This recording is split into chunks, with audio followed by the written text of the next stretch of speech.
Hey you.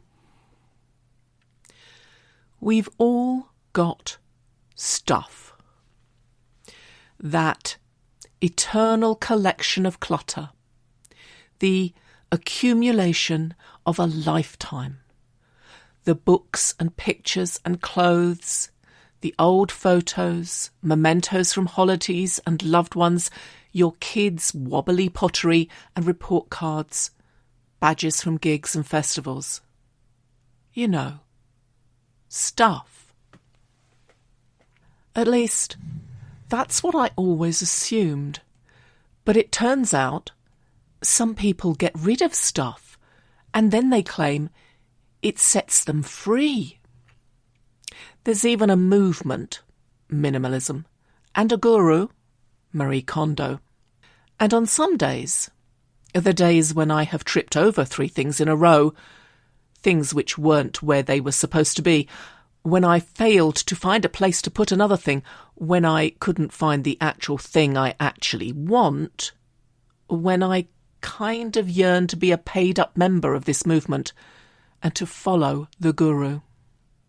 But I can't. Or, more accurately, I won't. Sure, every now and again, we, will have a purge. We, even hired a skip this summer and gleefully ejected countless boxes and bags worth of junk from my, our overstuffed home, hoping this would create enough space that we could retrieve some recently inherited stuff from the storage centre it's been in for the past year. So yeah, we have too much, or more accurately, I definitely have too much. I know this, and I am learning to let go of meaningless things and real rubbish. But here's the thing. Like so many people who have a lot of stuff, it's not just stuff. It's memories and feelings. It's also a kind of emotional crutch. And I kind of need it. The source of this tendency towards accumulation of tangible things isn't 100% clear. But whether it's from the embedded childhood trauma of comparative poverty and fear of scarcity, or whether it's from an overdeveloped sense of nostalgia and attachment, it doesn't really matter. I can simultaneously acknowledge that I have too much stuff and at the same time gain an enormous amount of comfort from it. I love the fact that pretty much every room in our house has bookshelves filled to overflowing. I love the kaleidoscopic colours of my mounds of fabric and yarn. I adore the beautiful pictures, the comfortable throws, the endless supplies of craft materials that I could pick up at a whim and do something with. Sure, on those days when those things are clean and tidy and organised and available, they give me the warm fuzzies. I feel connected, I feel wealthy, I feel grounded. And sure, on the days when those things are piled up or in my way or gathering dust, I feel overwhelmed and confused. But here's the thing, I know that. And as I see it, the mission is to make sure I spend more time in the former state and as little as possible in the latter. But to not throw the baby, or my stuff, out with the bathwater. I don't want to look at blank walls. And I really don't want to have to go and buy something before I can use it, or read it, or enjoy it.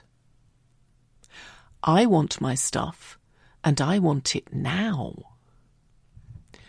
I don't want to be part of the consumer society that says, buy it, use it for a while, throw it away, buy it again if you need to.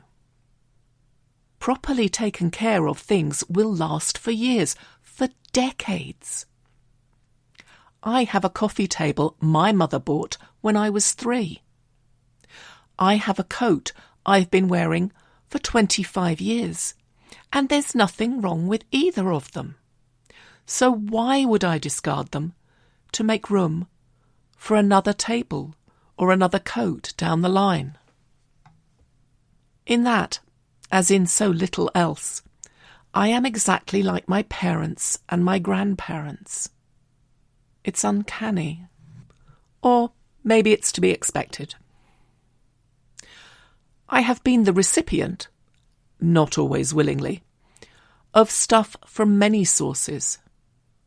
And I have learned that some people close to me can't actually throw stuff away, but they can give it. They can give it to someone else who can then throw it away, or donate it, more likely, on their behalf. Vicarious letting go, and this is something I'm getting good at. Psychologists have some fun times looking at us, humans, and our relationship to stuff. From childhood attachment objects, blankies and toys, to the bottom drawers of would-be brides, and to native people's potlatches, and the pathological stuff collection of the true hoarder.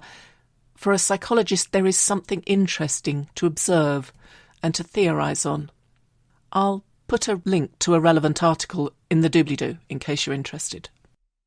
The accumulation over the course of a lifetime is therefore subject to all manner of sensitivities and interpretations. Is that cupboard full of stuff the result of a hoarding mentality, or the careful husbanding of resources that comes from people who knew how to make things last? Is it a stepping stone on the way to a debilitating mental illness, or simply the behavioural inheritance marker of those who bought the best they could afford and didn't expect to replace it until and unless it was broken beyond repair? Occasionally, I catch glimpses of television programmes about people who are genuine hoarders. Mostly it's the kind of car crash TV of which I disapprove on principle, and yet there's a certain comforting realisation that they are really, really in trouble, that they have really gone too far.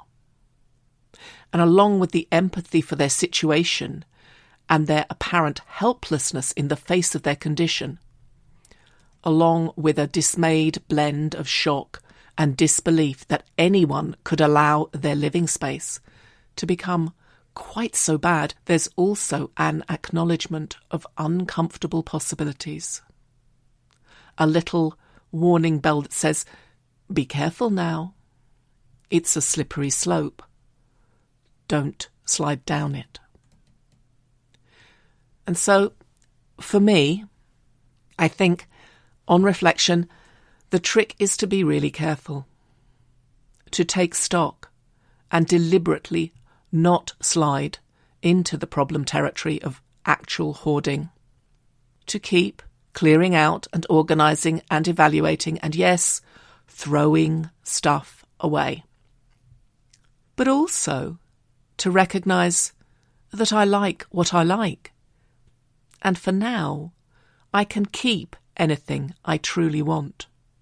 I will strive to have a proper place to keep it in, and to have, as William Morris would say, only those things I believe to be beautiful or know to be useful, to not keep every cable or scrap of wood or bit of fabric just in case, but also not to throw away things just because someone else says that's the thing I should be doing.